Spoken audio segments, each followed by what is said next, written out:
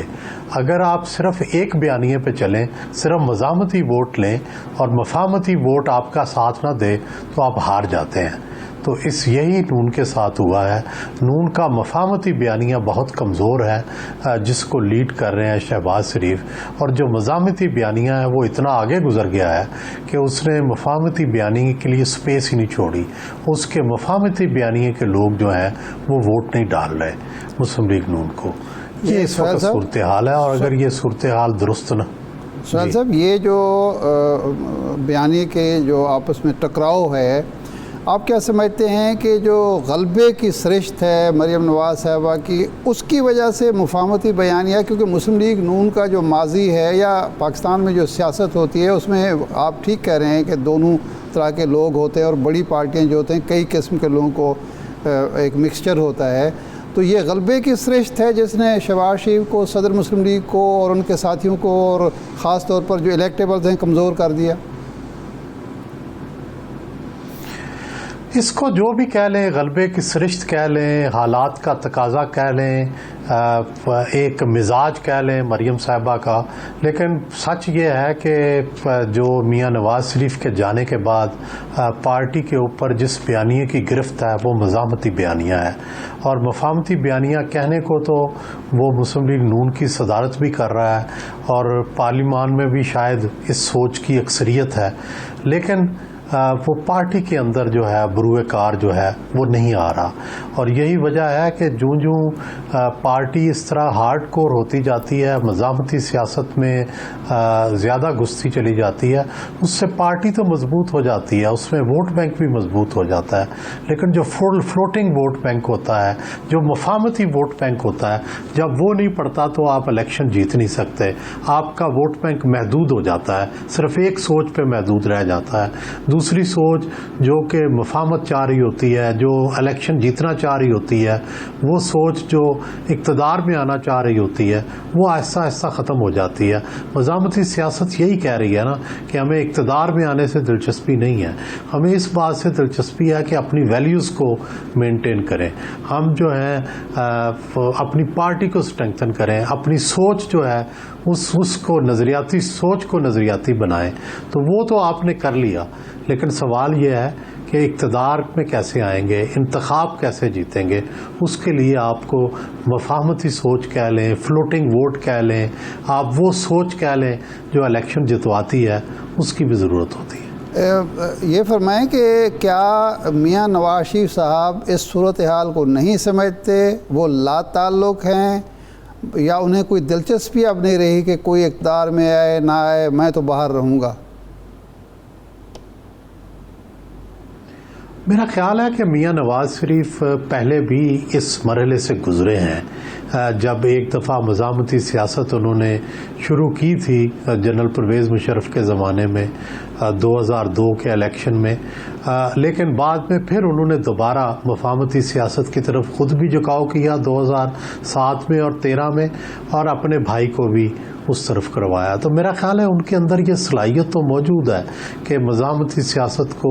کس طرح وہ مفاہمتی سیاست بناتے ہیں، کس طرح مفاہمت کرتے ہیں، کس طرح دوبارہ ڈیل کرتے ہیں، کس طرح سے مقتدرہ جو ہے جو ان کے ساتھ کس طرح معاملات جو ہے وہ طے کرتے ہیں۔ پہلے کئی دفعہ وہ کر چکے ہیں، میرا خیال ہے اس دفعہ بھی کرنے کی صلاحیت رکھتے ہیں، لیکن پرابلم یہ ہوتا ہے کہ جتنا وقت گزرتا جاتا ہے اتنی ایک سوچ مضبوط ہوتی جاتی ہے۔ اب سوچ کافی مضبوط ہو گئی ہے، مزاحمتی سوچ، اور درمیان میں کوئی ایسا شخص نہیں ہے جو مفاہمت کو فروغ دے سکے، کیونکہ مفاہمت کے جتنے بھی انیشیٹوز ہیں وہ کامیاب نہیں ہو سکے۔ شہباز شریف خود جیل چلے گئے، حمزہ جیل چلے گئے، کوئی ریلیف نہیں ملا، اسمبلی کے اندر کوئی مفاہمت نہیں ہو سکی۔ یہ ساری وہ باتیں ہیں جو مفاہمتی سیاست کو بھی ناکام کرتی رہی ہیں۔ سہیل صاحب، آپ بھی کہہ رہے ہیں، اور عام تاثر یہ ہے، دو تاثر ہیں بلکہ، ایک تو یہ ہے کہ مزاحمت جو ہو رہی ہے وہ بھی سودے بازی کے لیے ہو رہی ہے،